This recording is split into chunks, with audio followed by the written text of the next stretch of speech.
I guess we'll start. Welcome. Thanks for coming.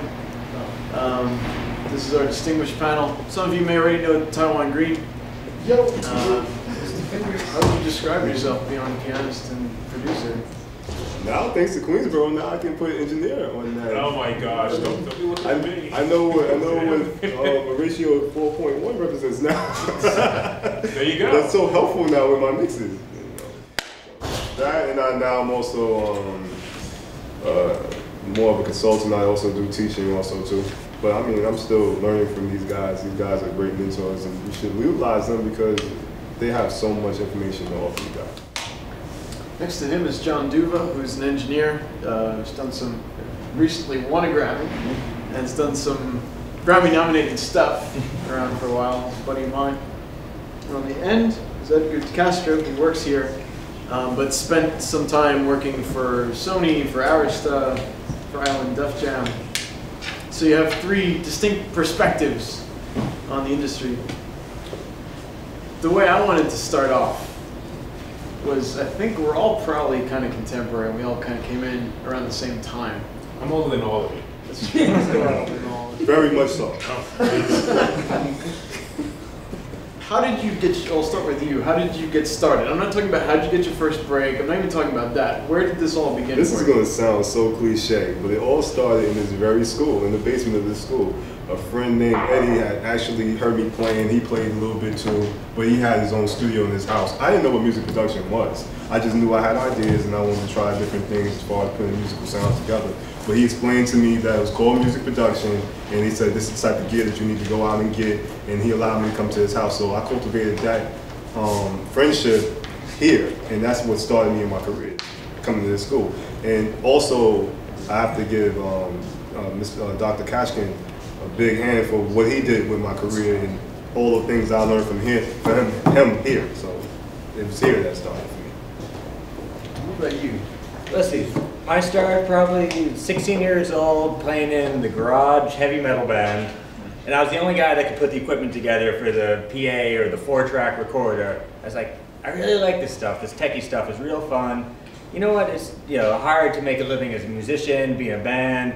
But maybe, I like music, maybe I can do, I wonder if there's a school that could teach this type of thing. And then I found out Berklee College of Music, I lived in Massachusetts, had a whole production and engineering program, and I was like, I'm going to do that. I learned enough jazz theory to get into school, the worst guitar player there, but I got into production, and went on from there. My beginnings was, in high school and in college, throughout, I had my guitar heroes. I was a huge metalhead. I loved every guitar player from Greg Howe to Steve Vai, Joe Satriani. So they were on a label called Relativity Records, right?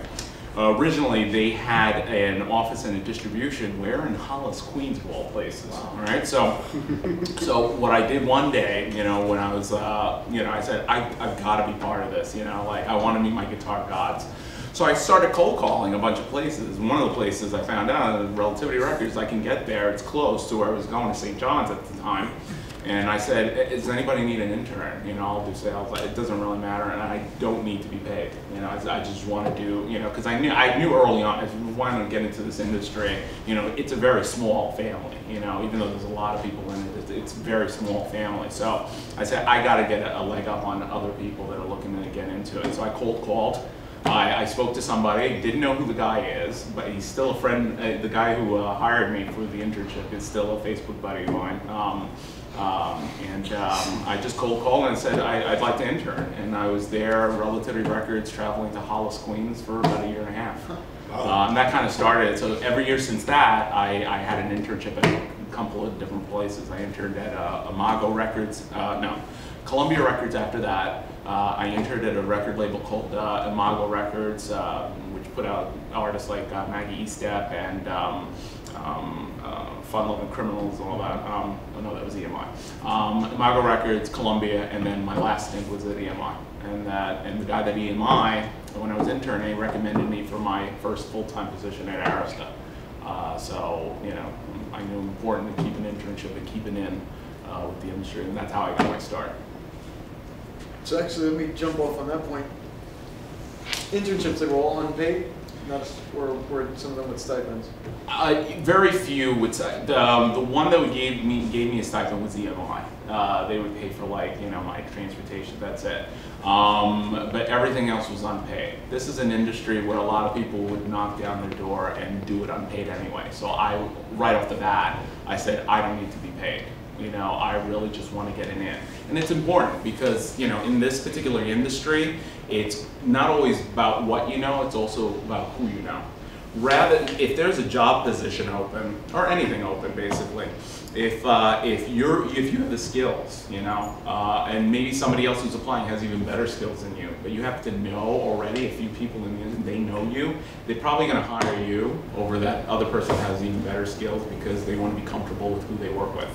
And who, you know, if they know them, they're going to give probably them a shot, you know. So that's really important. I always push internships. It's very important. But yes, unfortunately, it is unpaid. Nowadays, I think you have to take it for credit because it's legal issues and under insurance things. But if you have an opportunity to do it, I know it's tough times right now, but I would say do it. Because I was doing an internship once a week sometimes, you know, just to have my foot in the door. So I knew it was important. So if you get an opportunity to do an internship, do it, because that'll give you an in rather than just reading, you know, Billboard, the executive turntable, and see who got promoted, and to try to figure out who does what and how the inner workings of a label or a studio happens, you know. And just to add to that, you know, because you guys are doing music production. When I worked at Arista, there was a secretary for Clive Davis, all right, Rose Marino, all right. This is an idea of like, you don't know who's working in a label or who they're related to. Clive Davis's assistant was Rose Marino, all right. She's secretary to like the biggest guy in the industry, you know. Her husband happened to be the guy of George Marino, who's was the guy who mastered every big album at Sterling Sound. I didn't know that until later. So we went to like a party at Arista, and I met him. Steve Marino, he's the head of you know, Sterling Sound. I don't know. I was like, you know, you never know who you're going to be. And this is Clive Davis' secretary. They could stop at that. You know that she's, you know, heading up one of the biggest guys in the labels. But her husband was Steve Marino. So it's like, you know, so it was all interrelated. You never know who's related to who and what. So again, it's that getting in the door and getting to know people that could lead you into a different direction. I got a funny thing about this story now. Okay, so you interned at Relativity Records. Correct. I got fired from that place. Because I went to work there. You guys know I was on Staten Island, and I saw this ad in the paper. Now you said you wanted to go to the place where your guitar heroes were and all this stuff like that. Like, well, that's part of it, right? Right. Yeah, I was going in to actually get a record deal from them because that's where all the guitar heroes were at the time. And my job there was like the funniest job. If you guys know me, most of you don't know, I'm a real lazy guy, but the job they gave me was to be a puller, a picker-puller. And a picker-puller is somebody who gets the orders from the sales staff to pick the CDs and records that the particular vendor wants. And so it was my job to go up in all these, what do you call it, I guess? Forklift. Yeah, like yeah, I didn't do the forklift thing. I was tall enough, I didn't have to do that. So I did this, I had to pick, I had to go by the aisle, I said, all right, if we had a delivery, we had to stack them and put all this stuff. That was my job. And I'm sure as an intern, as a hungry intern, he had a better gig than I did.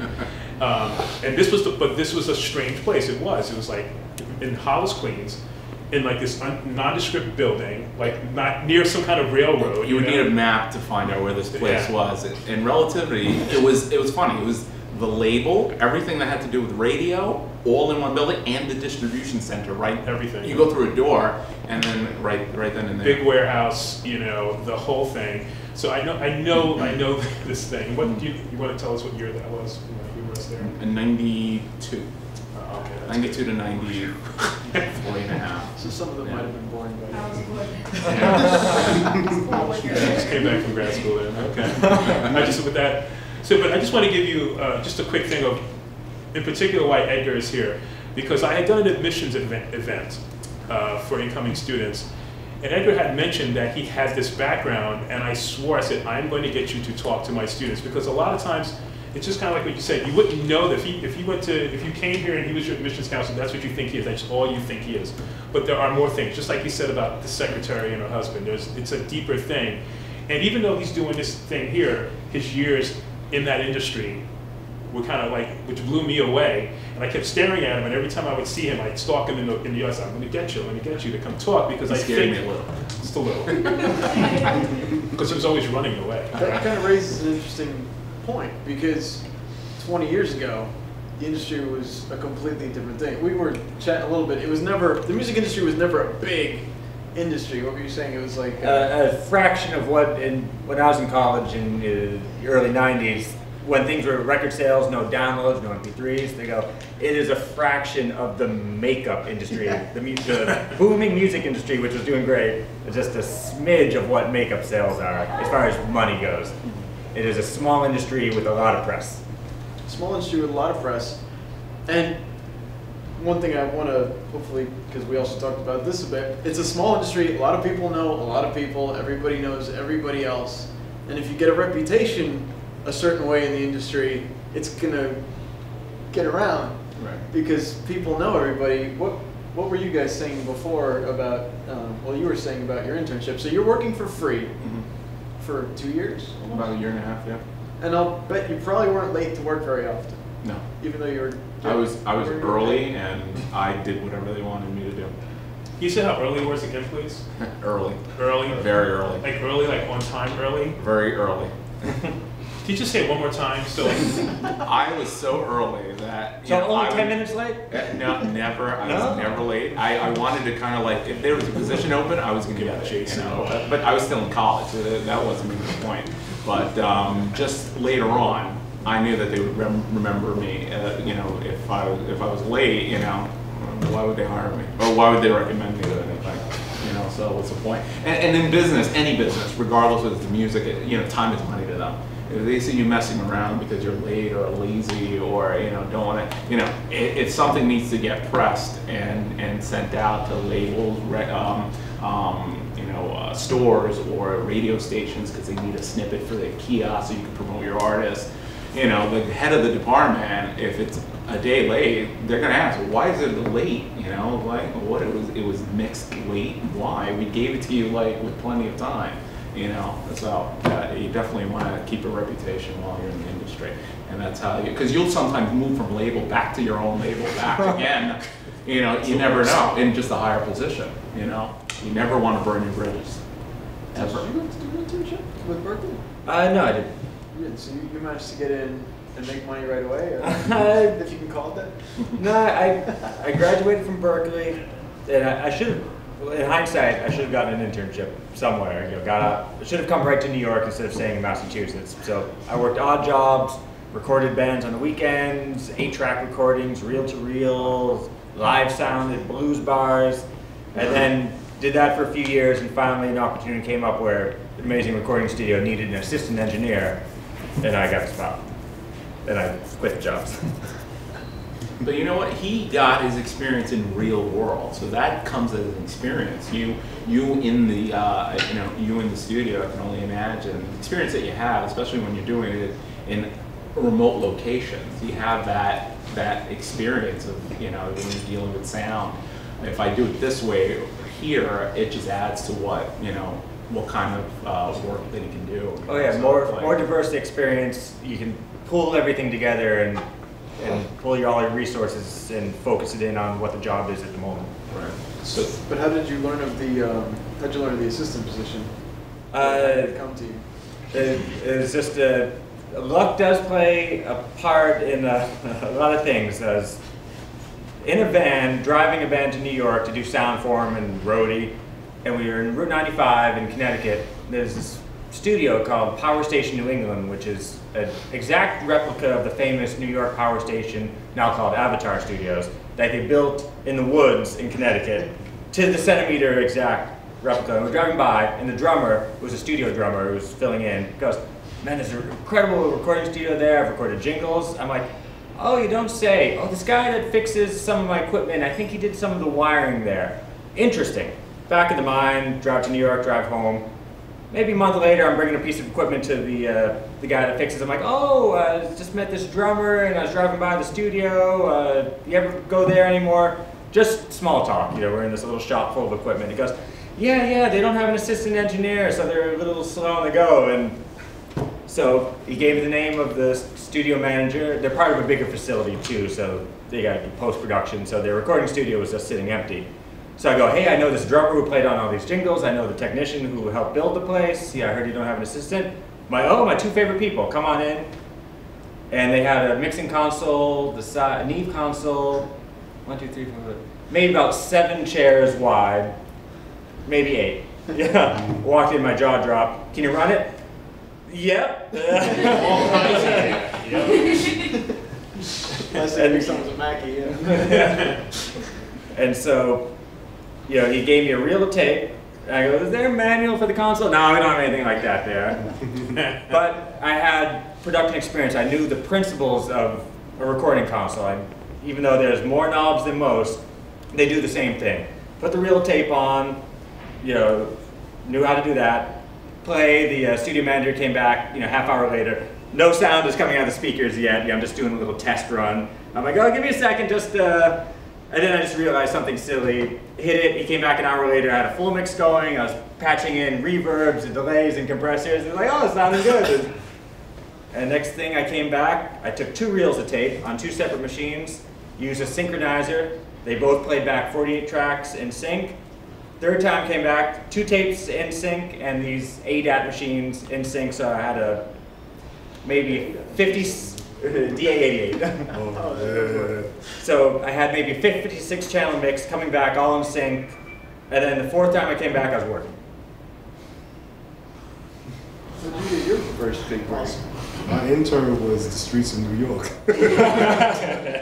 My intern was actually, first of all, on the music side, my intern was reading the manual, because we didn't have YouTube back in the early 90s. So I had to actually pick up the Akai manual and be like, jog solo knob.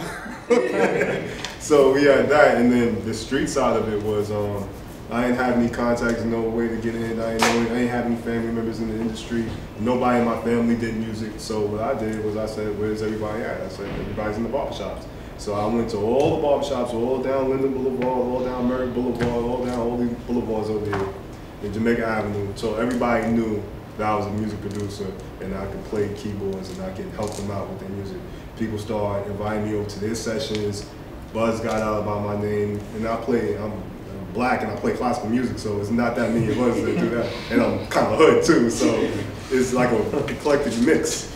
So He's nothing. He's nothing. I'm terrible, but yeah. So I got to meet everybody that way, and then people start talking about me, and then they say, "Hey, we want you to go meet Irv Gotti." And so I went to go meet Irv, and I played all my music for him, and I was cocky in my 20s. And I just like, oh, I'm better than everybody, and everything. I play my music, they're like, this is all whack, get this out of here. Are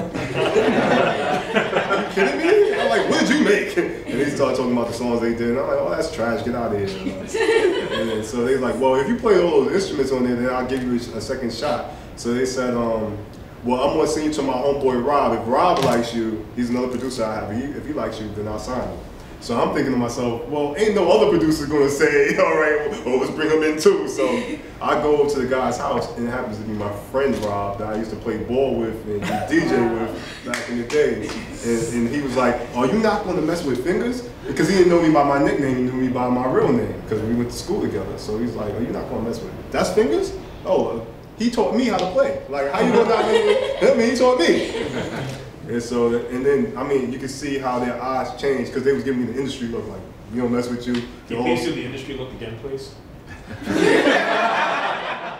you get a close-up on that, Alex? Really the industry look, so then all of a sudden, then everybody, oh, we family. And I swear to God, the next week, I was supposed to leave and move to Atlanta. This is a true story. I was supposed to leave and move to Atlanta because I was tired of grinding. I was like, I'm gonna take all my equipment, go down to Atlanta, and build a studio down there before it was popular to do that. And then what happened was that same week on Tuesday, he signed me, and I was leaving that Friday. And the next week I was out in LA on stage with Jay-Z, DMX, and Ja Rule, like while he was doing Can I Get It. I couldn't believe how my life had changed from one thing to the other thing. And I had made Holla Holla the next week after that.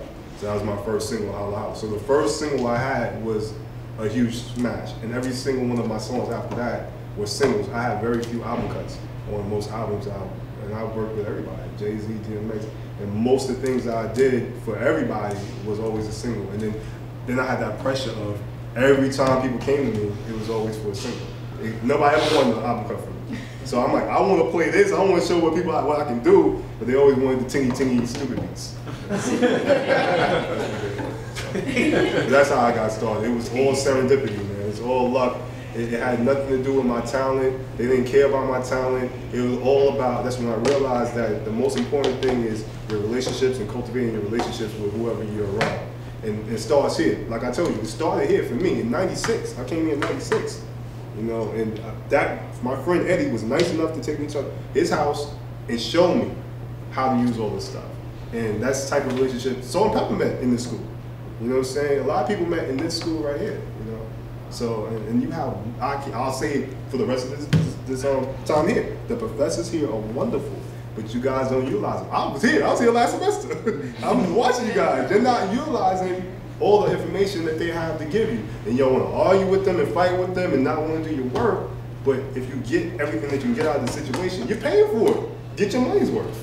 Get more than your money's worth. I want to address one word that you both used, and it was luck. And you're describing it as luck. But both of you put yourself in a position to be lucky. And could you... I mean, I'm lucky you're not a barber. Basically. I know, right? There's two skills that I can shake your hands. There's two skills you both described, one of which would be referred to as networking, and the other of which I think would, and you also would chime in on this, taking initiative. It's not like you sat at home and said, oh, I'm making good beats, so I'm just going to sit here The universe is bringing a check to my door. Star.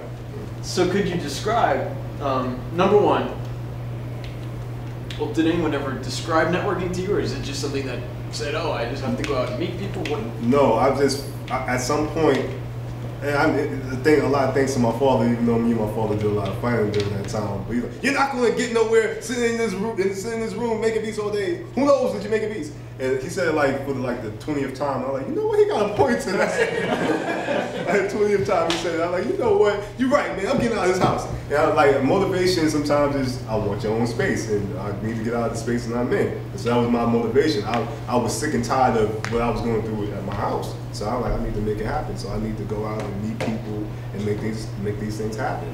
And that's the reason why I was motivated. And I'm sure, like, it didn't just descend on you from heaven that you should go do sound at a blues bar somewhere. I imagine you were out hunting gigs. It wasn't right. And you know, making a buck and trying to stay in my field, and like never know, might meet some other musician that's further up on the ladder. Hey, we're playing at a theater. Maybe you could do sound for us there, and just could lead to more. So just getting out and just trying to do as close to what I want to do as I can. There's a line, did you ever read that? But somebody to me put it almost perfectly. They said, it doesn't matter how much money's on the line on any particular gig, you're always working for your reputation. Mm-hmm. So even if you're working for free at an internship, you're still working for your reputation, which is more valuable than any money anyone could possibly pay you, because your reputation is gold. So it goes back to... I'll talk about that point. I mean, there's plenty of people that'll do certain albums for free, or they'll give up their credit. Like people know who Rockwilder the producer is.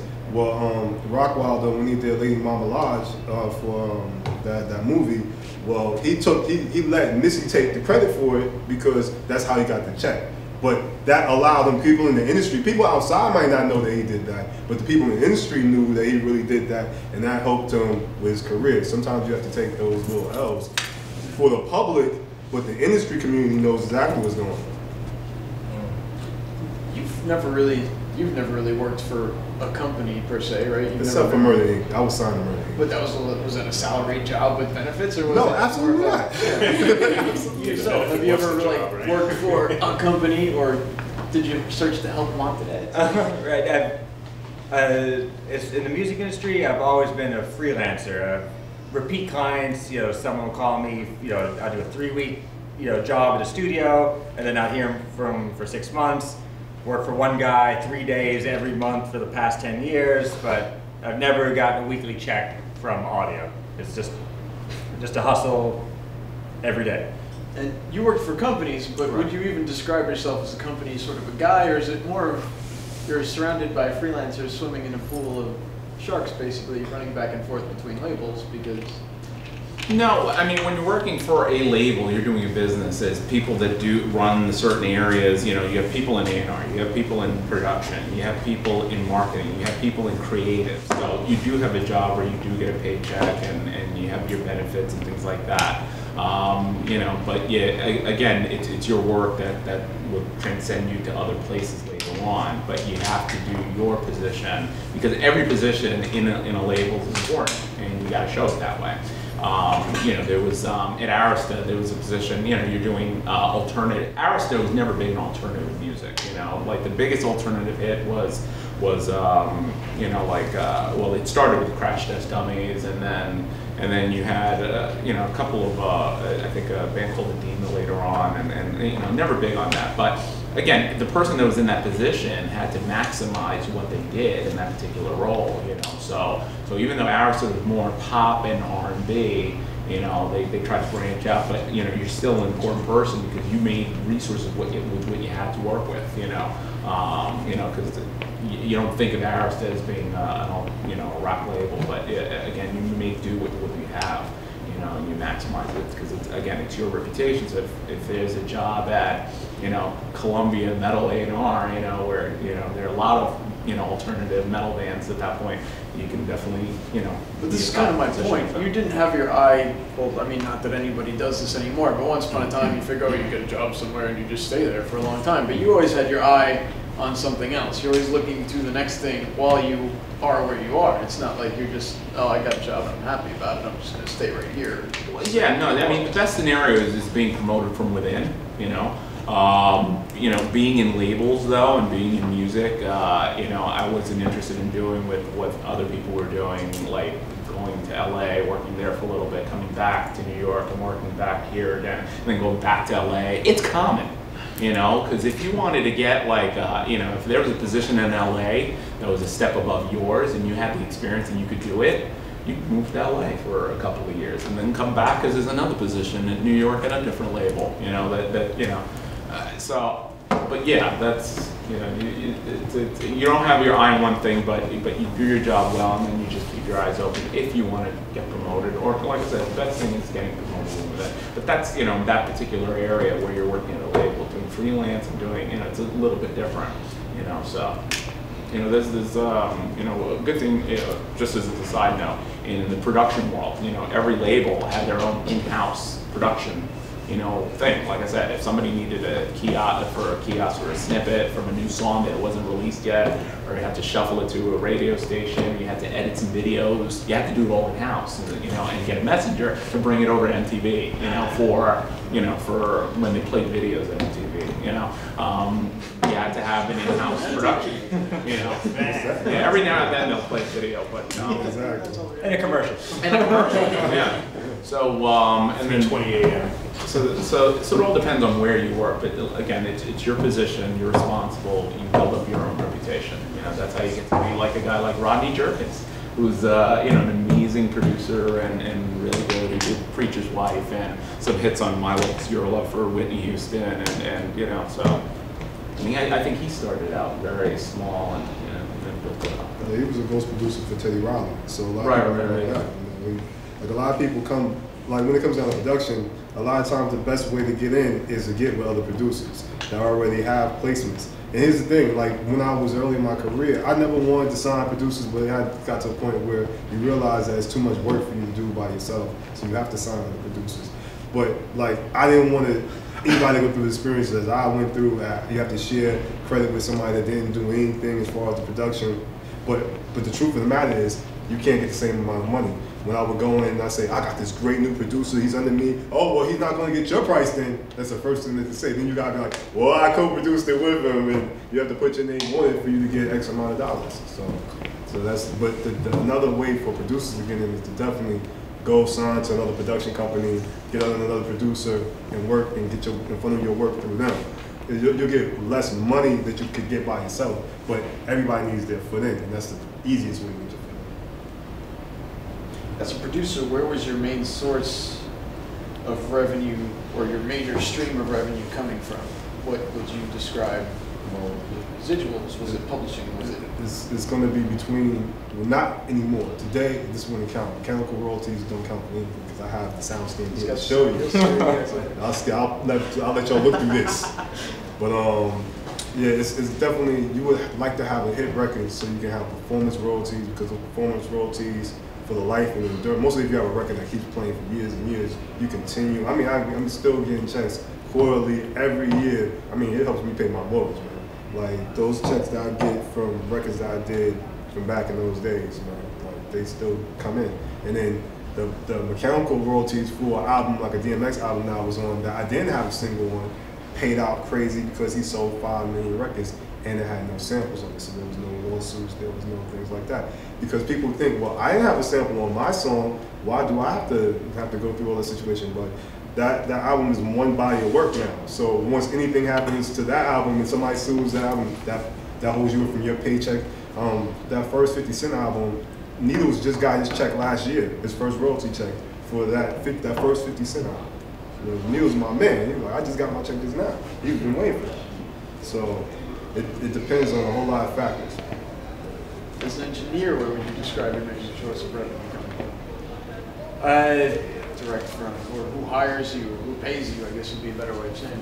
Well, I have a few, I work as a studio engineer, and in that situation, usually the studio gets the lump sum of money from the record company as part of their budget, and then they pay me a daily rate as an engineer. And then I work as a remote recording engineer, and those will be just usually one-shot days here and there. You record a comedian, you record a concert, and then usually they come directly from the band's management or production company. If there's video involved, they get the lump sum of money and then pay all their video people, camera people, audio people. Hopefully there's enough money to go around. Yeah. Sometimes it takes a while. I just want to complain about getting paid later. Oh, So, which is always exciting. Now, I was watching. You trying to tell us something? Yes. Quite exciting about getting paid much later. But it also speaks to the quality of the work. Now I was just watching something, on Peter Frampton. The story was really about how he got his guitar back after, 40 years or something like that. But so as they walk around his house, I like when stories do this. It's, oh, well, let's see the inside of your house. And it's always that ridiculous house, whatever it is. But the thing that killed me, it was his, if you don't know Peter Frampton, like his biggest record was this live record, which up until a certain point was like the highest selling live record ever. Frampton Comes Alive. Amazing record. And it's like 1977, I think, is the record. And he has this plaque, and this is hilarious. He has this plaque with this gigantic platinum record from this record, which sold to this day and counting 18 million records, 18 million copies. Okay, so it's 18 million times platinum, right? Mm-hmm. So they have this one big record and then 17 little ones around it. Mm-hmm. But the key thing they said, and it's still selling. Mm-hmm. This is from 1977, and it's still selling. Look at Thriller. I mean, Thriller is like at 100 and something million, like as far as sales. I remember I went into Benny Medina's office back in the early 90s, and he had a Michael Jackson plaque that said 43 million. What was it 43 million? Like, exactly. And so and this is just staying power. So in comparison, so that's pop, and this is like this rock guitarist, this single dude, rock guitarist. And it only made me laugh because I'm telling you, so we're saying like 77, so what are you talking, like 35 years now, something like that? So I plan on being here to prove you guys right 35 years from now. And if you show me any one of these ridiculous, really bad hip hop records, 35 years later that has this staying power, I'll be here to accept that, because it's not going to happen, okay? I'm talking about being a part of, making good music and the whole thing's got to be good. The production's got to be good. The people behind it, the engineers, the business, produce, the whole thing has to be good, because what you really want is not to make a hit, but to make something that's just going to stay for a long time. So a lot of generations are going to want to hear and enjoy it. In the industry, they call it the machine. They call it the bad boy machine. Like they just keep cranking out stuff. Now they're saying the cash and money machine. Because they keep getting records out. And so that's what they call it. They call it the machine. And it has to be a well-oiled machine for everything to work properly. It's got to do it, But we're talking about, like you're talking about a record that was, produced thing. I'm talking about a live record. And that's crazy. I mean, I think Foo Fighters could probably get away with it, maybe, because they're just really good live. But I mean, think about that. And after that, he only had one record after that, because they paid him as a sex symbol. So he only had one record after that, and then kind of like fell off. But that one Frampton Comes Alive record is just, it's still selling, and that's crazy for a rock live record. But you bring up an interesting point to me anyway, is that we're talking about record sales. And how many of you, show of hands, have gone out and bought a CD lately? Put your hands back on your laps. Wow. You know it's February. I actually have good news and bad news. The bad news is the music industry, I think every one of us would agree that 20 years ago the music industry had a lot more money in the pot than it does now. Yeah. But the good news is, and they were pressing cassettes. Anybody know what a cassette is? Anybody? I think there's still a few. A few, very few. CD sales actually bottomed out last year and started to climb back, believe it or not. So it's actually, it might have stabilized, I don't know. Was it in country or in general? Just in general. Okay. But if your major source of revenue once upon a time, and would you say this was true, once upon a time, the major source of revenue for a music industry person would have been record sales? Would you not in agreement? Yes. Would you say nowadays that a major source of revenue for a music industry person is record sales? Absolutely not. So that's kind of an interesting thought. So where would the money be for someone who's trying to make music for money? I think that we have to change our mentality. We were saying that we're using this analogy earlier, saying that sometimes we try to hit home runs and we need to start playing small ball and just try to get on base and move them in, move them over, and play ball that way. And like I was saying, engineering now is more a feasible way of getting reliable income. Because I mean, there's been times in my life where I've made $100,000 this year, and I've made $200,000 this year, and made $20,000 this year. So the way that you can have some stability money is having something that people really need. And there's a million people that's producing, a million people making these same beats. We hear the same music over and over again, so everybody can do it. So what's making it special by doing the same thing? But what everybody doesn't have is the technical ability to make things sound right. And also people are not going and making their music for other things that we were talking about before, scoring and commercials and different things like that. You can go into that type of music production. But honestly, me as a music producer and been doing this for so long, people ask me for my beat. Hey, let me get that beat, and they don't want to pay me for the beat, but they'll pay an engineer to mix the song that they ain't paid for. So I'm like, that's like taking a car that you didn't buy and getting a new paint job, washing it, driving it around, and you ain't paid for it yet. Like, it doesn't make any sense. So that's what's happening now. So I believe that engineering is something that is the way that you should go to get some steady money. That you can get, hey, I'm working at the studio. I know we have our clientele that comes in every week. I know I'm going to get consistent money.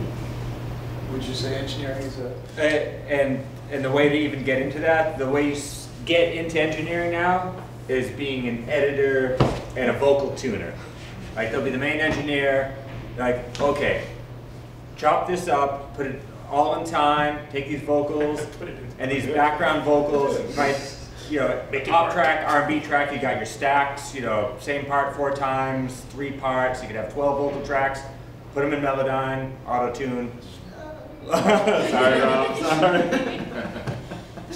But that would be the thing, a lot of engineers, they work tag team. Okay, I recorded all the background vocals, I got the right stuff, now they'll hand them to the editor, line everything up. If someone's timing is a little late, a little early, make them all hit at the same time, put them perfectly in tune, export them back to me while I'm working on the next song.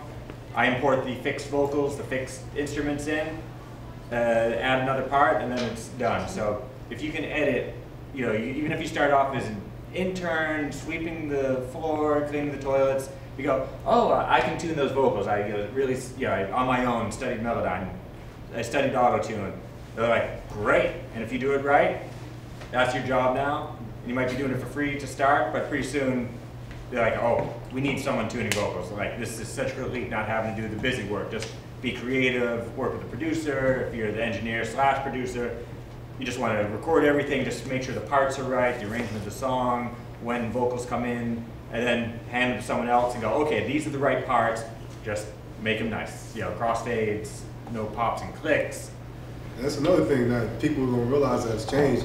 They expect more out of one engineer now more than before. Like when I first got in the game, there definitely was a protocol. There was the assistant engineer, there was the recording engineer, and the recording engineer probably didn't mix the song. They got a mixing engineer, then they had the mastering engineer.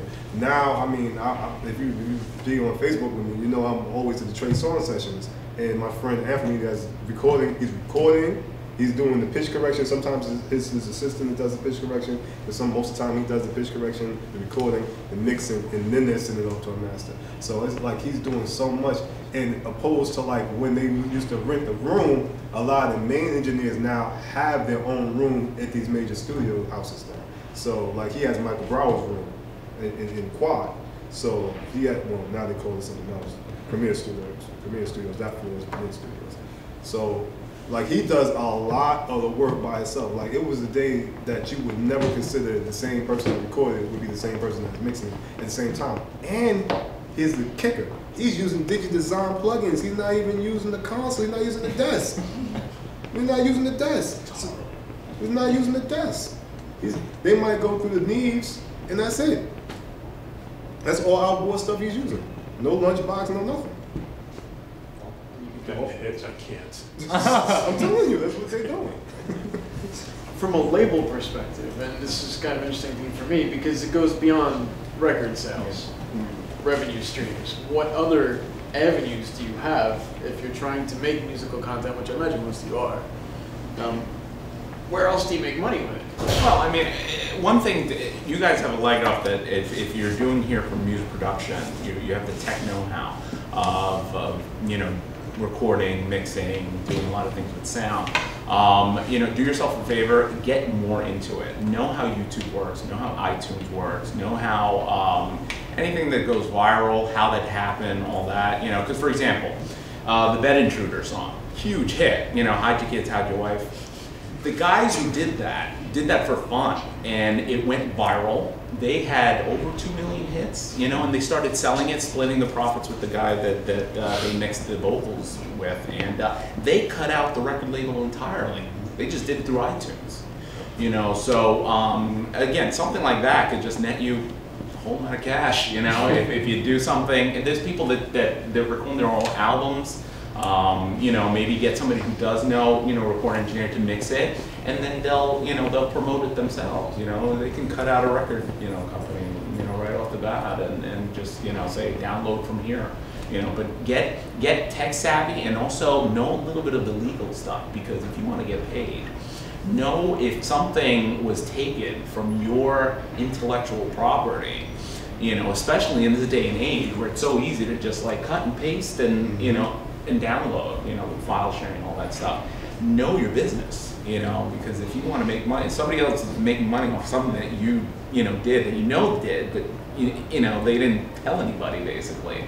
You have to know your legal rights and, know the name of a lawyer that knows a little bit about this emerging field, because it's still pretty new. Not a personal injury lawyer. Right. So I mean, and because you got to be careful that when you're doing stuff, when you put it out there, it's out there. There's no way to like pull it back yet. Technology may change, but you just got to be careful. This is your intellectual property, especially if you mixed a track for somebody and it somehow gets leaked. It's already out there. There's no way to pull it back. So know your legal, That's information as well. It's like a great point, because the main thing about right now is you have to think like, I'm a CEO, this is my company, and I have to be a CEO every single day. Is the CEO going to show up late? Is the CEO going to not make that phone call? Is the CEO of a major company that's really going to make a lot of money not do everything necessary it takes to get where he wants to get? So that's the mindset that I wake up every day, is like, I have a whole to-do list, and I check off my things, and I'm diligent about it, and I make sure I call what I need to call and get what I need to get done, because you are your own CEO, and you have to be your own marketer, you have to be your own advisor, you have to be your own accountant, in the beginning at least, so you have to think about all these things. I have a question. So this is for all three of you. How important is original music? Me and you never see eye to eye with this. I know, that's why I say it. Isn't it awesome? You know, I mean, see, I'm gonna play. Hold on one second. Define original music. Came from this brain, through these fingers, you made it yourself, it is the greatest thing you made from your body. Here's the thing. There's two sides of that coin. I believe, I'm in the business side. So I'm looking at it, the business side, and I've talked to Leo Cohen. I've talked to Kevin Lyles. I've talked to, you name them, all the executives. I've talked to them, so I know how they think. I've talked to all the A&Rs under them. They all read the same books. The 48 Laws of Power, Art of War. They all read the same books. They all like the same robot. They all talk the same. So if I know how you think, why am I going to go against the grain? If I want to make this a business and I want to do business with you, why am I, unless you're going to do it independently by yourself. So this is not an easy question to answer. It depends on your soul and what you're trying to do. For me, I have a child, I'm trying to make money, so this is how the game is played, I'm going to play the game. Now, am I jaded because I don't get a chance to be able to do the music that I want to do? Of course I am, but I chose the money over that. But now for you, I would say you should balance the two, hobby and what you need to do for the industry, the way the industry is working today. And then hopefully somebody can identify the music that you did for your hobby and say, hey, I want to get behind that and work with that too. And then now you can start developing your own sound and cultivating your own sound. Because none of these people that you idolize and look up to did that. They went out and they was ghost producers, and people didn't even know they did the beat. You know, like I got a song called This Is My Party that people still argue that that's Timbaland that made that song. You know, he's mad at me every time I see him. You know, he really has a problem with me. So I'm like, that's not even your drum sounds. but people really, but that's my thing. You have to balance the two. Have I balanced the two in my life? I'm an honest person. No, I haven't. I work for the money. So you should balance the two. You should make art for your hobby. But understand it's your hobby. If you treat something like your hobby, get the hobby results from it. You'll get hobby results from it if you treat it like your hobby. So it has to be a balance. What do you think? Let's see. Well, from more of an engineer, it's you could say original music or original sounds. Like, do my drums sound like every other pop record? Am I going for what I think is a cooler drum sound, or I think what people, the label wants to hear is a classic punchy drum sound, regular rock, guitar sound. So sometimes I, come up, oh my, wow, if we distorted this thing and made it reverse, and the guitar player has some weird idea, like that is so cool and out there. But they're just gonna go, what are you doing? We need a rock song that has the drums with the kick on one and a big fat snare on two and punchy this and that. So sometimes from an original engineering, we combine things, add elements of creativity in a certain safe, a standard format, and punch in interesting things to try to set it apart. But sometimes not. Sometimes it's like, especially hard rock, heavy metal, it's like we're going by the book 100%. Like that's what they want, that's what the band is.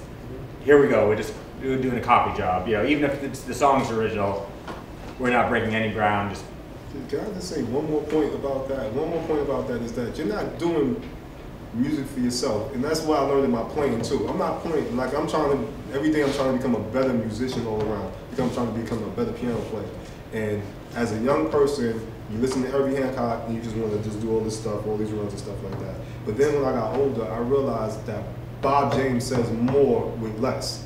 Like his lines people can sing his lines. That's why he sold more records also, because it was something that people could sing. And Herbie Hancock in the interview said that Wah Watson would always get a bigger standing ovation whenever he did the solo, because he would play the same solo every single night.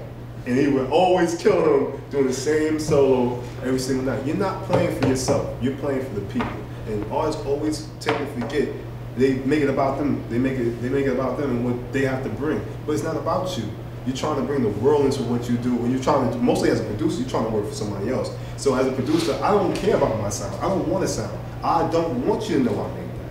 I want, whenever if I'm doing country, I want you to think a country producer produced that. I don't want it to be like the Neptunes did country. You know, I want you to. I want that. Please do that. Now you got a job right now, okay? Hiring you to do that. But that's my last point about that. It's not about you. What about you? What do you think, as a label guy coming in? You know. First, whatever you do, learn this business of music, because it is a business. All right. You know, if you're gonna do original music, find out how you can protect it. You know, even if you're this lowly person that wants to do it as a hobby, like I said, if you put it out there in any shape or form, you need to protect it. You know, to say, hey, it's been copyrighted. Somebody uses it, you know, anywhere. You know, you're entitled to probably be paid. You know, so definitely be assertive with that. There's, you know, with the campaigns that are happening for president right now, there's been two candidates that I think used music without their permission, without the artist's permission. The label didn't call the candidate and say, hey, stop using my music as an intro, because I don't want to be seen as my music as endorsing you. You know, just stop. One was Kid Rock, and somebody else told the candidate, just don't use it. You know, and he called them, and you know, so they're going, you know, beyond the label and say, hey, you know, like, this is my music, don't use it. You know, I don't want you using it. The label didn't do that. They did, because they didn't want it. So it's your property. So make sure that you get into it. It's intellectual property that you need to know how this business of music works. You know, it may be way up there in legal mumbo jumbo, but you at least have to know the basics. You know, because it's ultimately your stuff, especially if it's original. You know. Can I throw a question out there? How many of you guys still listen to music or would describe yourselves as listening to a lot of the music you hear on the radio, on like FM radio or terrestrial radio? Check that out. I do. So, where do most of you find your music, or where do most of you listen to your music? Oh, you can go through, yeah. YouTube. YouTube. How many of you would describe YouTube as a major place where you find a lot of your music? Social networking sites also. So like Facebook. Yeah, Facebook, MySpace. Pandora. You got Spotify, iHeartRadio. You got to know that stuff. And I'm not a techie, but I know, you know, that these things exist. I've never listened to a song on any of those things, but I know it exists because I've seen it on Facebook stuff that other people play. So you have to know that these things are around, you know, even though you don't know how to do it. I wouldn't know how to do that, you know. I've been so far removed, you know, so. It's probably not as bad as you think, but let me ask you Facebook people, how many of you, because we'll just assume YouTube, there's a video associated with the music, yes. On Facebook, how many times do you ever see music isolated all by itself with no video attached? Occasionally. Would you describe it as 50-50 or It's starting to become that way with SoundCloud, because people are starting SoundCloud is being. Can music stand on its own anymore? That's kind of where I'm headed with this. Can you just do music for music's sake, or do you have to have a support, or does it have to be supporting something else? That's what we was talking about earlier too, because I was saying, like, there's this. What's my point? I just lost my train. That's a great point. I had an elderly moment. Because you're considering my Neptune's country tune. I know what it is. He's like, that's not that thing. Yeah. I'll segue this way, because you're talking about technical things. You made an interesting point about saying, oh, you should go into engineering and think about technical things. And at the same time, how many of you guys play an instrument? Most of you, some of you, majority of you. So the majority of you are musicians who are trying to segue into the technical side, correct? Am I wrong about that? Most of you are musicians trying to segue into technical by coming here. Learning the technical part of things, you're saying more specialized, but in a way I'm hearing you say, you should be learning about all different types of tech. Well, I also was saying, as an artist now, you have to look at things way more broad. You can't look at it like, well, it's about my music anymore. Because, like I said, I sound scared to show that people are not selling except for adults. You're the only person that's selling. So you have to start thinking, well, it's not really about me selling any music anymore. It's about me branding myself. So you gotta stop thinking about, well, do they like my music? How my music sound? And it's more about you and your lifestyle. So as an artist, you have to show and portray this type of lifestyle that's gonna make people want to actually be you, so they can go eat where you eat, buy the products that you buy, and that's what this industry, the music side of the industry, is going. That's why it's always visuals now, because they're trying to really condition you into, okay, this is what we want you to do as a society. They use the music as that type of tool for, hey, just because I have Universal Music doesn't mean that I don't own Synchron's Gym too. I'm the distributor of all these things, so I'm going to align my music product with my other products that I sell. So that's what they're basically using artists for at this point, is to just sell lifestyle. Like, that's the reason why you have a Kim Kardashian that might not have any talent, but she shows people will buy her cologne, her this, or whatever she comes up with, because it's about the lifestyle. On that point, I want to throw this out there. In the mid-90s, when Sean Combs was, who was the head of now? I'm having a senior moment. Basically, he made $160 million one year. One of the points when the label was still doing quite well. $100 million of that was not from music sales, it was from clothing sales. It was from branding. Russell Simmons, I think, was one of the guys who pioneered that. FUBU. Where you're taking Fat Farm, FUBU. Yeah. Music itself, if you're looking as a business, and this is kind of where I want you guys to comment, you can't put yourself in a little box and say, I'm just going to sit in my basement and make music. Yes, people have to like your music. How many of you guys play in a band? What do you think a major source of your revenue is going to be if you're in a band playing music? Parents. Performing, touring, merchandise. Touring, performing, and merchandise. So your CD, that thing, or your record, or the thing you're putting up on Facebook, is really serving as a marketing tool more than necessarily your major source of revenue. And would you comment on that? What would you say in that? I'd say that none of these artists are making, even back in like 99, the average artist, that if they sold a million units and they had normal marketing budgets, the artists would tend to make maybe $60,000 off that album. Their money came from them actually going and touring. And now, in this new age, you have 360 deals where you gotta understand these distribution companies have lost the main. This is what I want people to understand. Distribution companies, what are they distributing anymore? If everything's online, what are you doing? So that's why the only thing that they're doing now is they're doing marketing, and they never were good at that. That's why we're having all these problems. They know we're good at that. So that's the main thing. Why am I giving these people all this money if they're not even distributing my product? So, I don't know. Better money in TV or in music? TV? Better money in TV or in music? Do you have any comment on TV, visual, or music? I think it's a package deal if you can do that. Get your product into TV because it reaches the masses. It reaches demographics that you wouldn't be able to do with just one type of area. So there are a lot of different ways to do that. Like P. Diddy did his thing with his music, but he also did with clothing, but he connected the two in a certain way. Not really together, but in a certain way.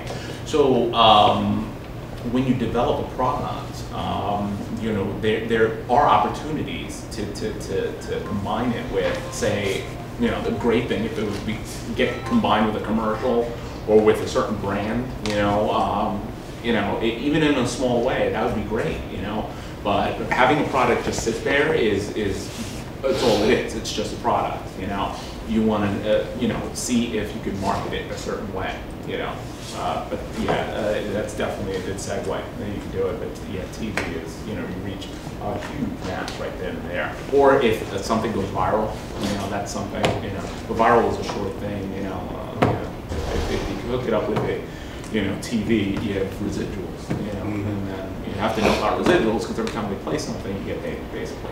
So that's a good plus.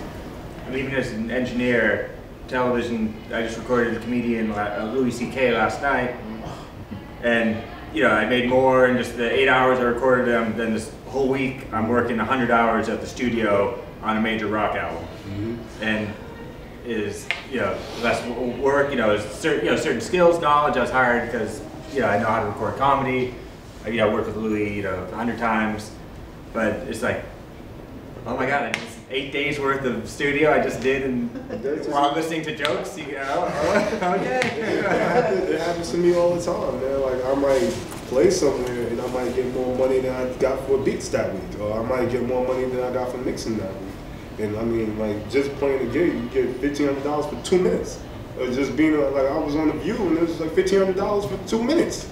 Like that's it. And we didn't even play. We was miming. So you pay me to rehearse, and I'm not even playing. Therapy, I know.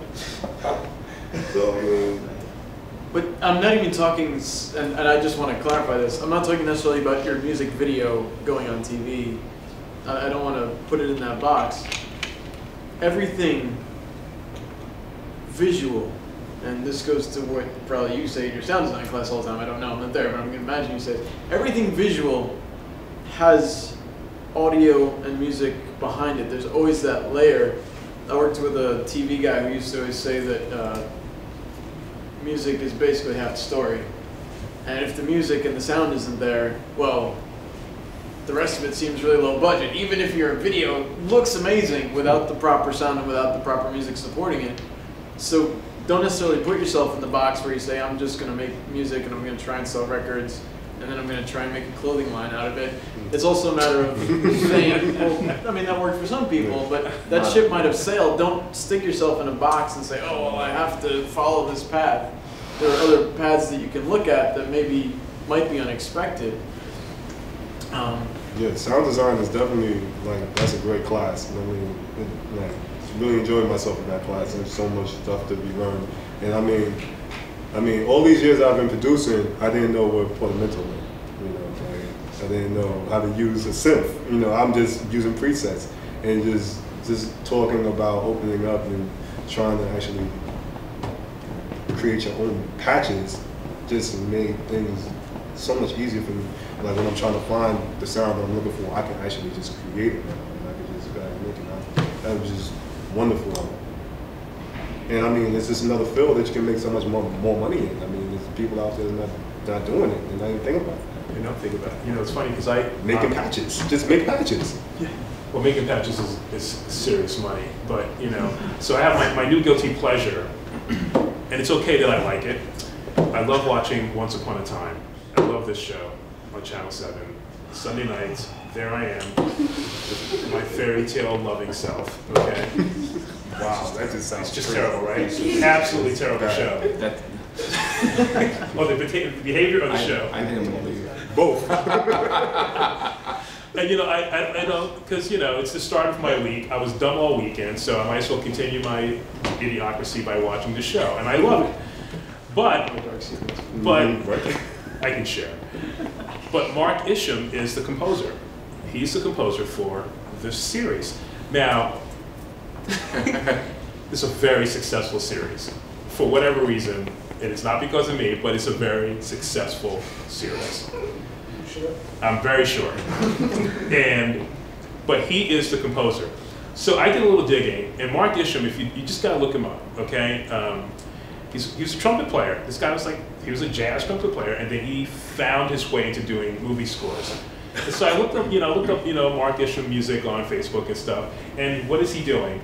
He's behind like the biggest console on the planet with sheet music in front of him, which made me so happy, because he's still a musician through and through. And what I really liked, and you can speak to this, what I really liked was how many people were around him in this studio, how many assistants, whatever they were. And if you see this picture, it's a riot. It's him kind of doing I'm the composer on the film thing, the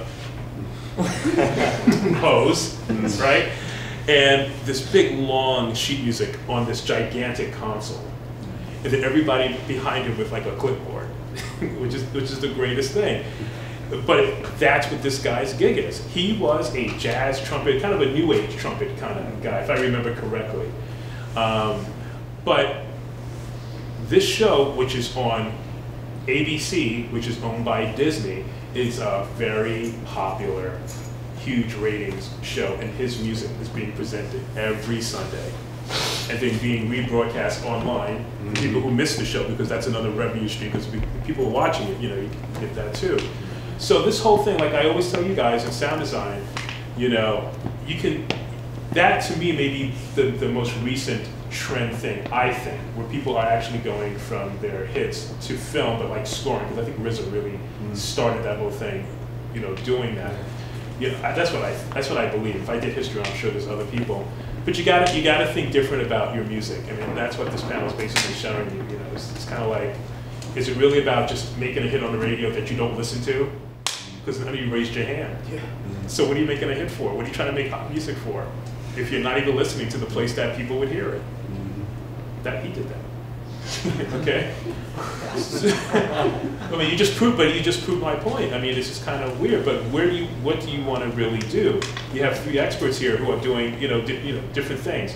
And like I said, I have Victor here to be completely unique, but we're putting you in the present, record label thing. Because the mentality is not that different. It's just that the way they do business, they realize they screwed up a lot, right, with the CD and all that stuff. Well, times changed, yeah. Yeah, time's been changing for decades, but it really changed. And they haven't figured out a new business model yet after all this time. They have no clue. You have the business model, Justin? No, I'm sure if anybody has it. You know better. I'm sure you know better. Don't even start with You know better. Leave him alone. No, we don't have Gabriel here to pray for him, so The reason that happens, in the music business, it started going downhill. First of all, with Napster, people would file sharing without paying for the thing. So one record that somebody had, shared it with 50 people, the record label lost income, 50, maybe 100,000, a couple of, things. So in this digital age, the business side wants to know everything.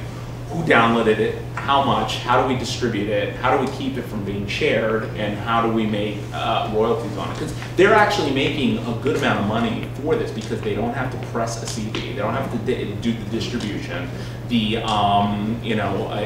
not a physical place where they have to like put a poster up and put tchotchkes or things like that, like in a record store, to promote it. It's already self-promoted, people downloaded it, and they've made their money. So in that thing where they didn't have to press a CD or anything, or the plastic case that goes into it, to print the liner notes, to put it in, to have it shipped, the download just saved them, and they still made, more money for not pressing this, So yeah, I can see how they're still trying to work this out. Of like, SoundScan may go away because SoundScan, at this point, if nothing's being sold in a store, it's not going. Nobody's like scanning it. SoundScan's going to become obsolete.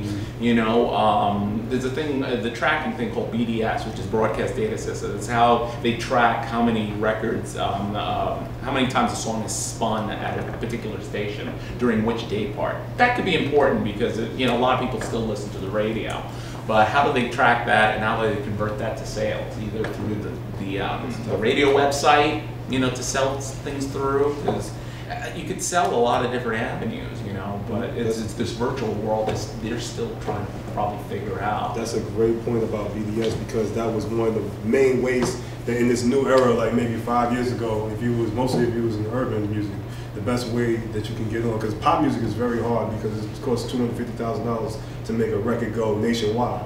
So like in a small market, like maybe if you try to do New York, you would maybe use $25,000 to try to get your record promoted. So you would actually hire a record promoter to actually work the record for you. You can't go to a DJ, you can't go to Flex, play my record because he's like, get out of here. So you pay a record promoter, it's basically pay over, it's never gonna go away. But I don't know what they do, but they go say, we're going to dinner, and then they have a brown paper bag around the corner somewhere, and it's just how it works. and they give them money. So trust me, it's some brown paper bags. It's like the visual. So a high-end restaurant, you get this brown paper bag. and that's how you actually got the spins, and you would use the spins. But the hustle was you would pay for the spins, saying, "Oh, I gave this record promoter 25,000. I'm gonna get some spins," and then you get the spins at 2 o'clock in the morning. And they were like, "Hey, I told you I was gonna get you 10 spins," but people start getting hip to the game. It's not about how many times you got spins; it's about the audience. So the audience is when they're playing and spinning the record. So one spin at Angie Martinez show is 20 times having 20 spins on different stations, because our audience might be 100 million, or it might be, our audience at that time at 4 o'clock is probably like what, 10 million, something like that. Audience, yeah, probably like 10 million. So that's what it's about. You know, when I was doing sales, I did a report for a weekly thing for Clive Davis. It put things together. You saw a correlation between a rise in spins at a radio station and sales for that particular region. Exactly. You know, you always saw it, and if you saw a decline in it, you always saw a little bit of correlation as well. And then they want to know why that happened, why it went up to so. But going back to what you were saying about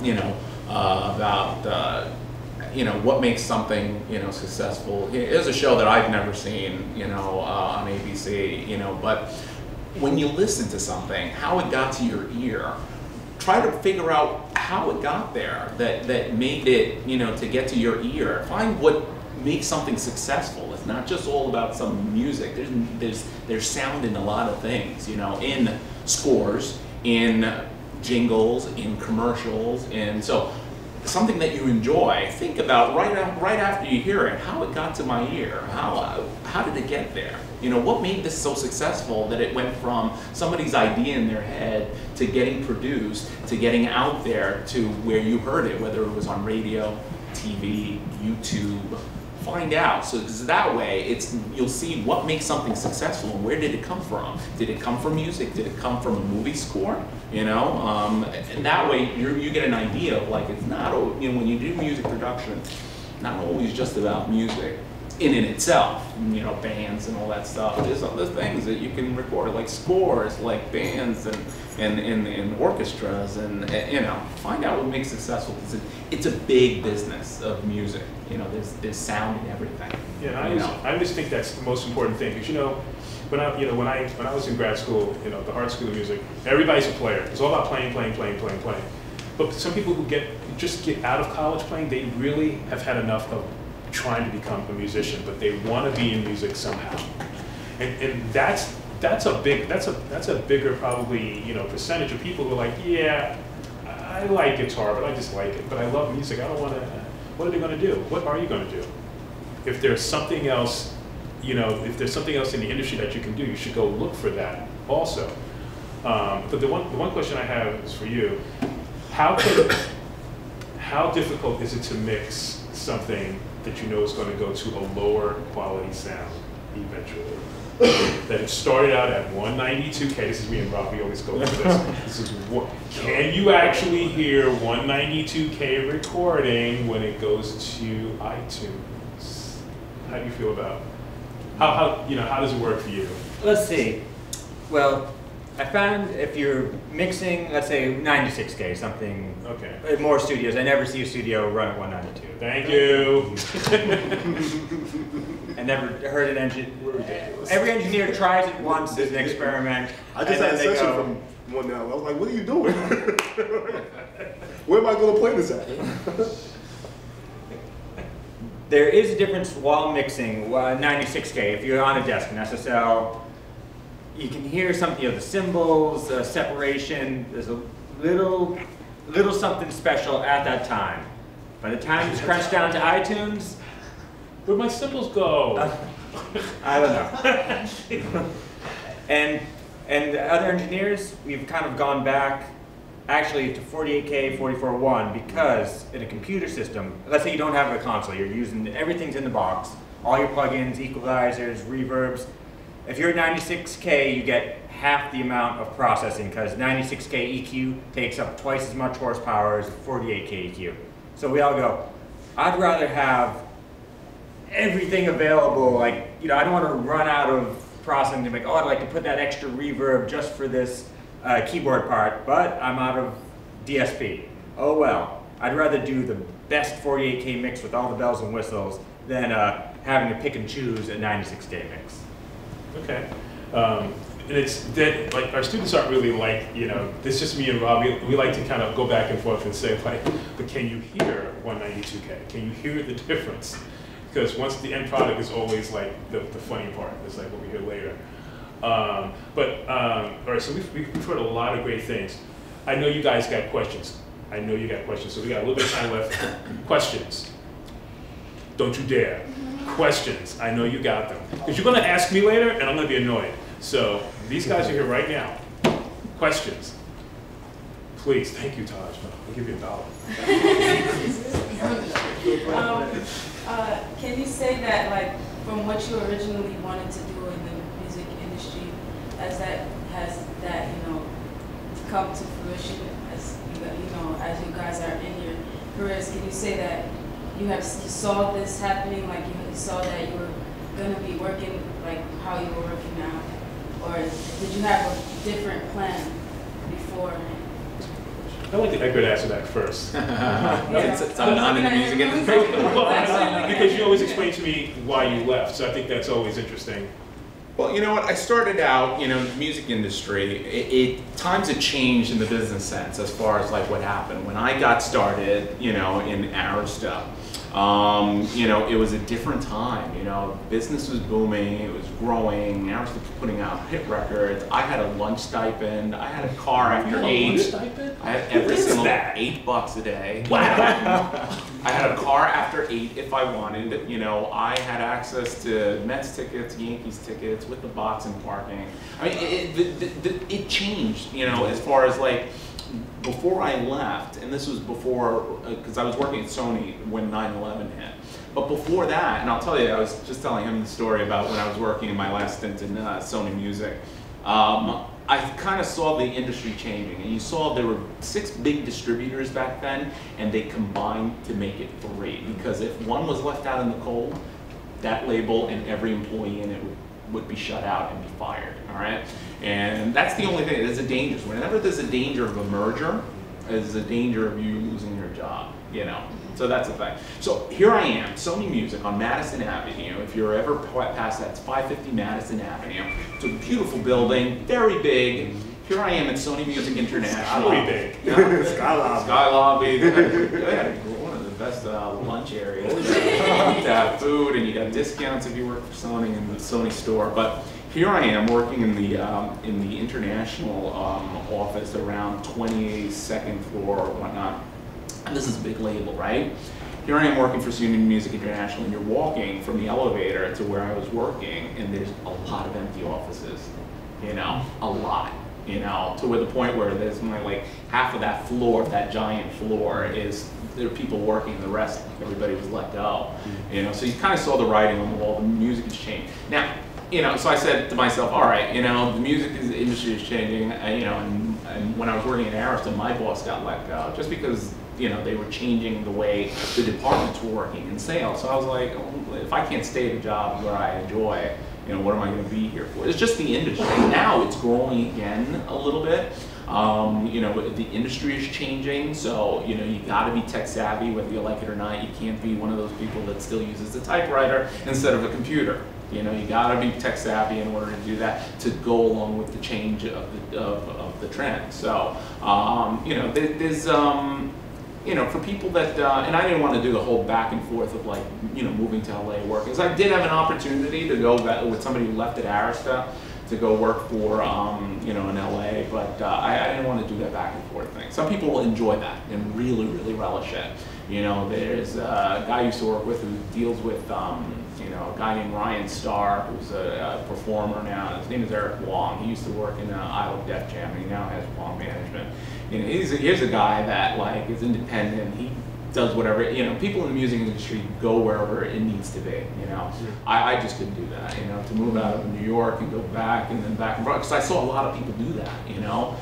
Live in LA in Beverly Hills, work for Capitol Records 1 year, and then come back, head up Sony, you know, and then go back to LA, you know. So that's just, for me, the industry, basically. I like being here in New York, you know, and like, when you do that, though, you limit yourself as far as like where you can go. as far as like, you know, positions and, you know, so only when the industry changed, I saw it changing a little bit. Then I said, all right, you know, let me do something because I want to stay here. And if I felt like it was a position, but not to say that the music industry, I still have friends in the music industry that you know, that are in there. But you know, sometimes, you know, like one friend of mine was working for a company called Primary Wave, which is a music publishing, but they do the rights for music. They handle the rights of music. He said, you know, I had to get out of it because I'm raising a family now, and I'm like, I can't do these long hours and dealing with, you know, because when you're working in the music, you might have to attend a concert and, you know, come back late or work late in the office to do several reports. Because again, it's still a business, and you got to, it's not a business where you do it in an office. You know, you have that experience though, that it's really, really great to go out and see live shows and see, you have to do this meet and greet with an artist, things like that, you know, so he raising a family, he needs something that's a little bit more here. But if you like that particular lifestyle to go out different places, and if you have a family and they don't mind, you know, then that's great, you know. But if you're, you know, want to see, if you have a child or a family, you know, and you can't see them because you're out doing all this stuff for the label, even if you're making a ton of money, you know, you put your things in perspective. But again, with your skills, you can always find something that will work for you. Don't think it's like, you know, because I had nothing but good things to say about the industry, the music industry, and I was funny. Before I got here, I went and started looking just at the careers that are job postings for some of the old labels for Sony Music and Warner Brothers, and so I was like, oh, I remember it being A&R coordinator or whatever. You know, I knew some people in that particular area, so I always have good feelings about good times because I met a lot of people. You know, like Leo Cohen. When I was at Island Def Jam, and he was the head of it, you know, it's like, he's a funny guy. I mean, he's a business guy to boot, you know, and he does things. He's probably and he's not a music guy. Right. He's probably a guy who like envelops the music because he has his hand in the cookie jar in every single department, you know, and he probably doesn't sleep, you know, but he makes a ton of money because he loves what he does. And you know, this is what I'm going to do. He wants to do, you know. So it's like, so I have nothing but good feelings about it. But you can always find something that you enjoy with your experience that you do, you know. So if the industry changes, you could still, you know, do something that you enjoy. So you just basically saying just be well-rounded. Absolutely, you know.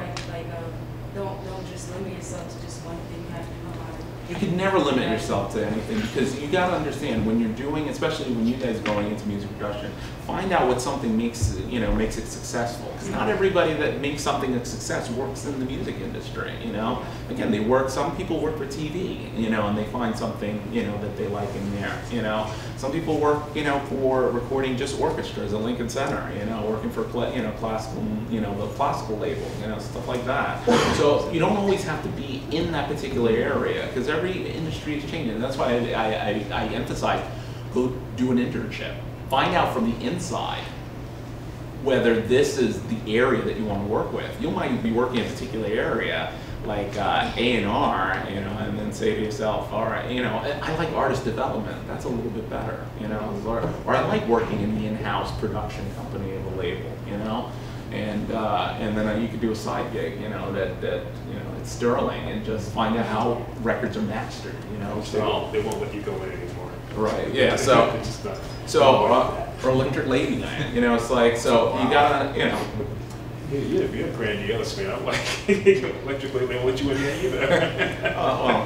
After they knew they got new owners, so yeah, they let nobody in. So just Brower took over a room.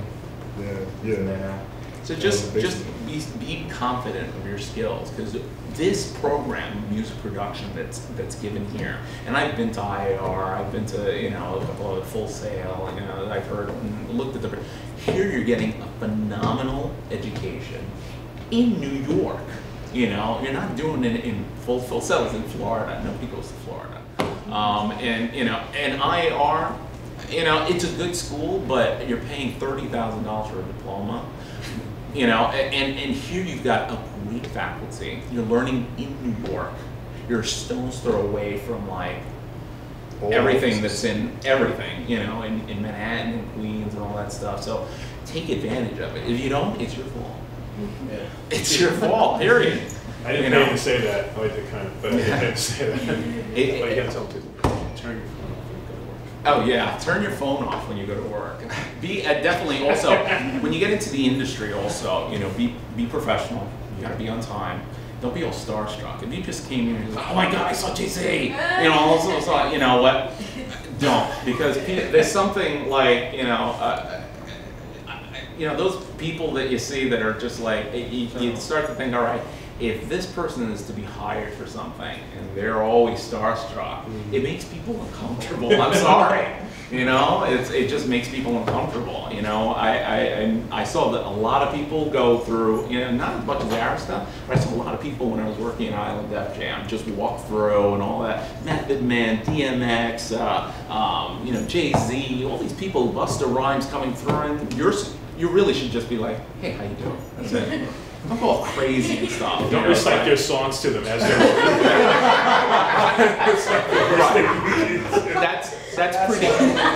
that's pretty creepy, you know. So, you know, it's a business, you know. So you conduct it as that way, all right? Because that's how you're going to succeed. That's how you're going to go over, you know, and then, you know, really be successful. But really take advantage of what's being taught here, because it is a great, solid program. You know, works in admissions. He knows what he's talking about. This is what he tells everybody who comes in.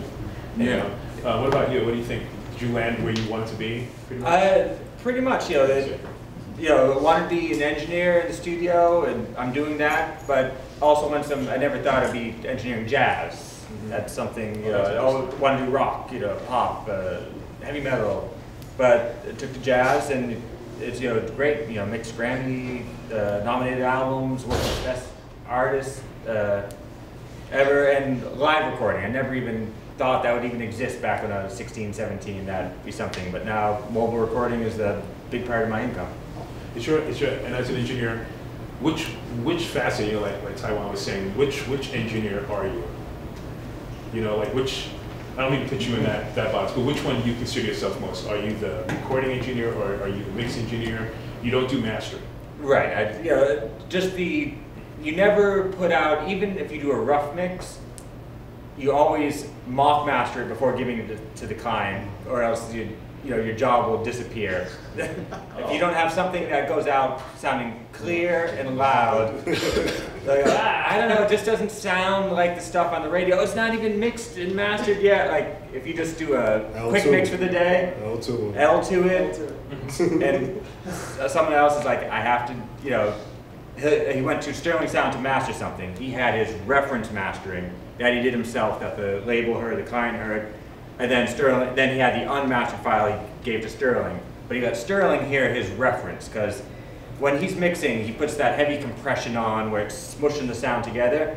So you're mixing the kick and snare drum louder because they get crunched down. So once you take your mock mastering off and you listen to your mix, it's the loudest drums you've ever heard, but knowing that once it's crunched down to get loud, it's gonna be right.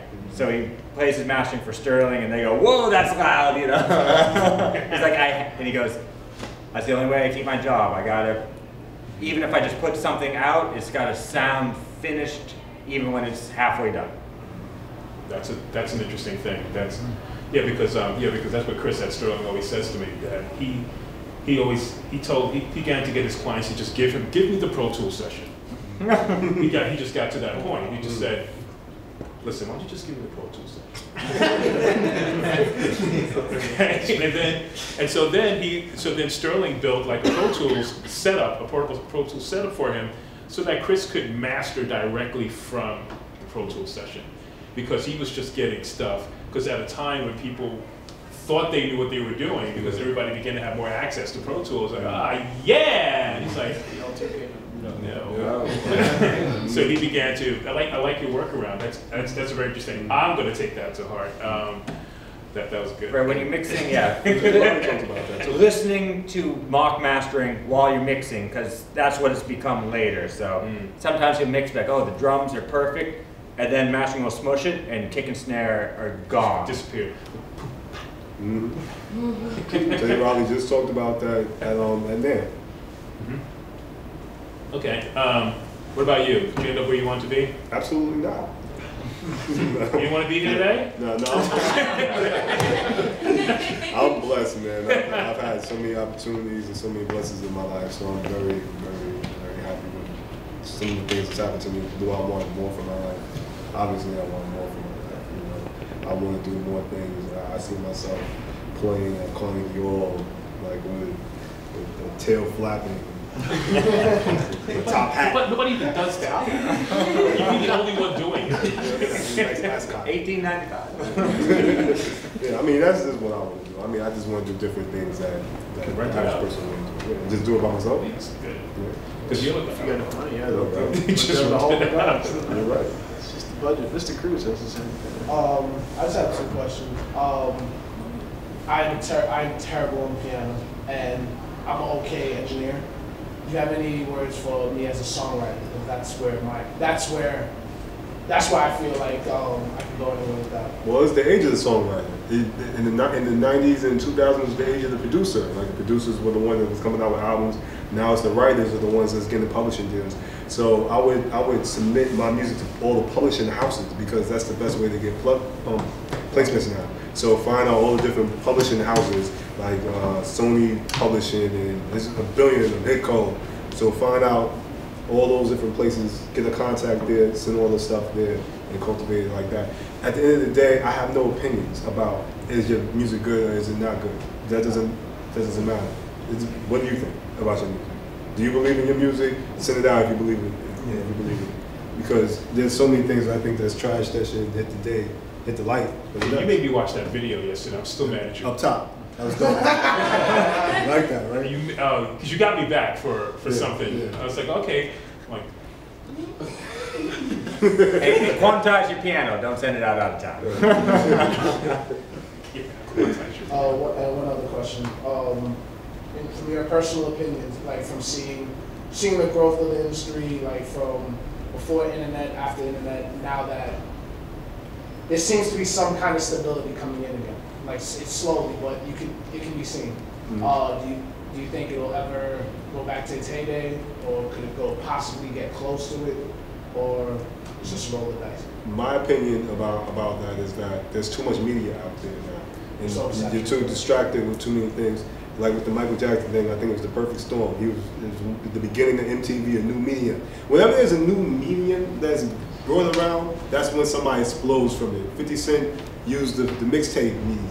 Like he was the first to cultivate that. So whenever some new device comes out or some new way to get the music out or get your content out to people, whoever's the first person to be a part of that normally is the one that gets the best benefits out of that. But as far as selling records like Whitney Houston and Michael Jackson and Led Zeppelin and Beatles, I don't see that ever happening again. I just don't. I mean, could it? Everything's possible. I don't see it. I think it can reach that that heyday as far as like going back, but it's going to be doing it in a different way. Like I said, if you don't have to press CDs as many, but you still make a lot of money just by having somebody have it on a particular website, charging the same price that you would charge a CD, but you didn't have to put all that money in order to press a CD. You're gonna make some money. So I think it can within the industry. Again, it's still adapting. So who knows how long it may take, but I think it will. Because they had to hurry and keep up with it anyway. So and it survived at that point. So I think it'll. I got a question over here before I get in. If it does, will you go back? What? Into the industry? If it rebounds and it gets all exciting and... No, again, your priorities change when you're working. So you just see for yourself whether you want it. Could I probably go back? I still know people in the industry. I could probably, but I'll probably have to start low in the totem pole and build myself back up if I wanted to. But nah, like I said, my priorities are I like where I work. I like having a 9-to-5 thing and go home and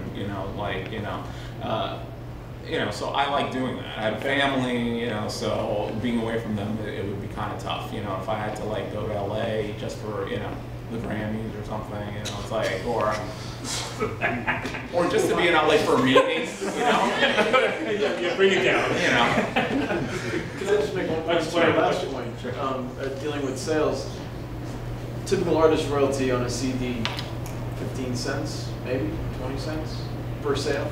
If you're printing your own CDs and selling them at $5 profit, if you do the math, you don't have to move anywhere near it. In fact, there's probably artists who sold multi-platinum CDs and never saw a check ever from it.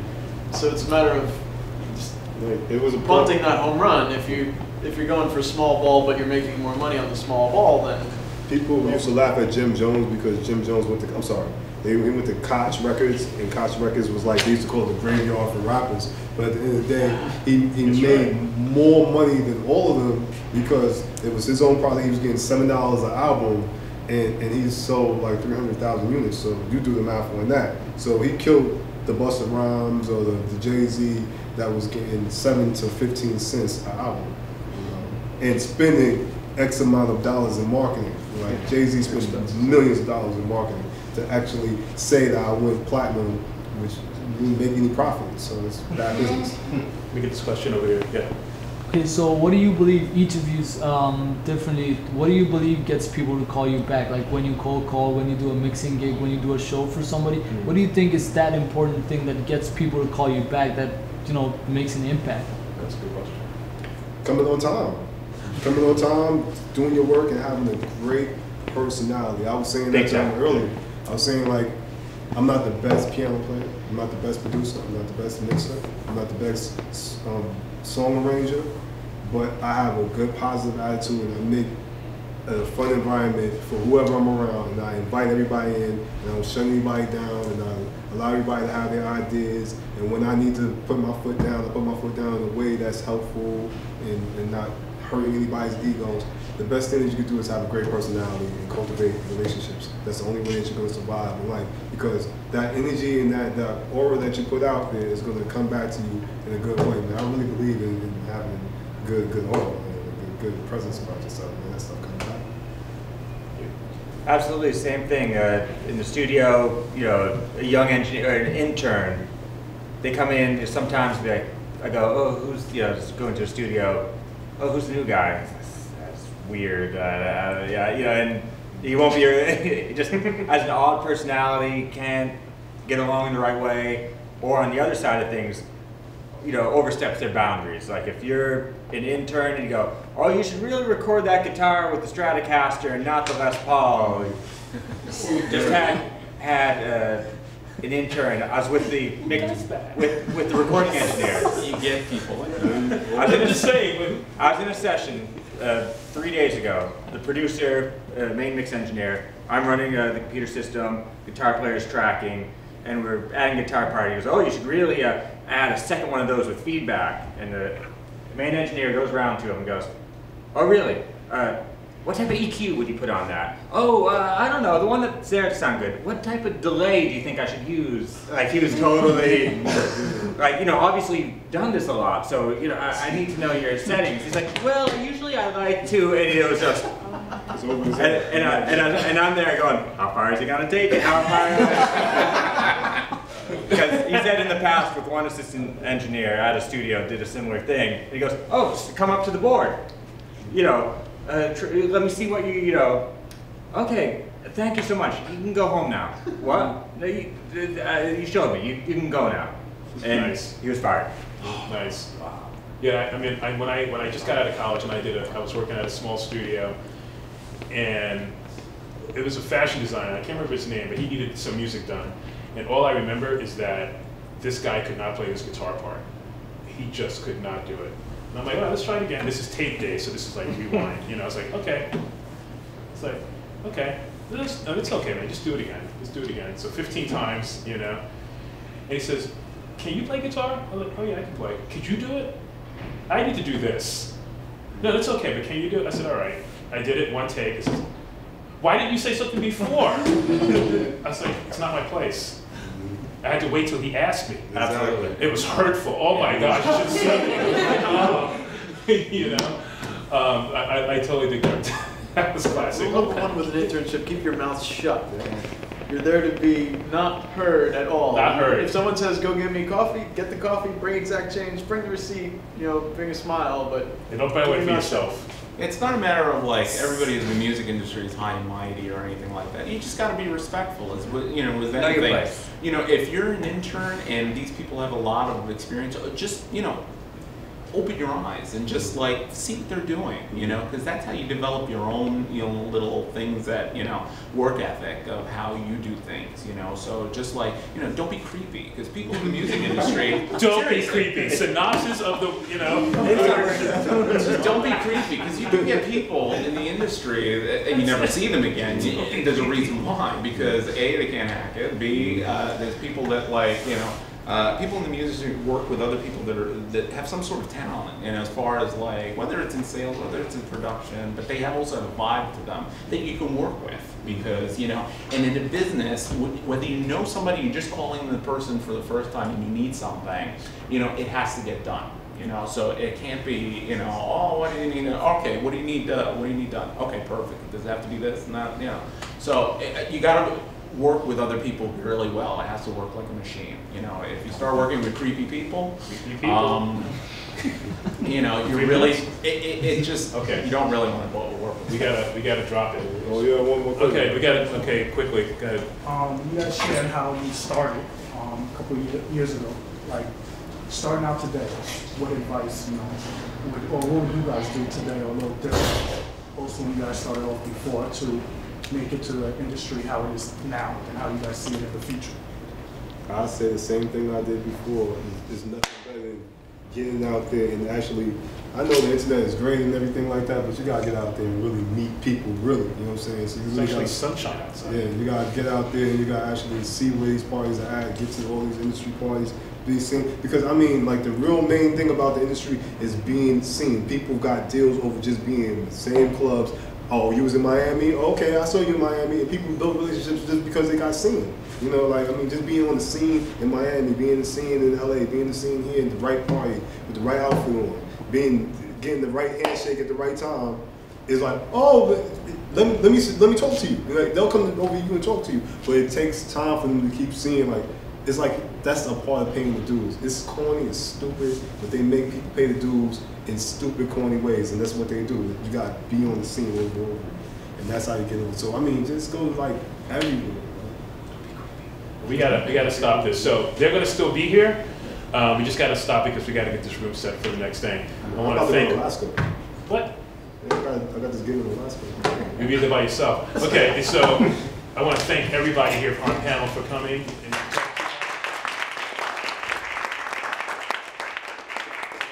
seriously, thank you guys for coming. So we do this stuff for you, okay? And so thank you for coming.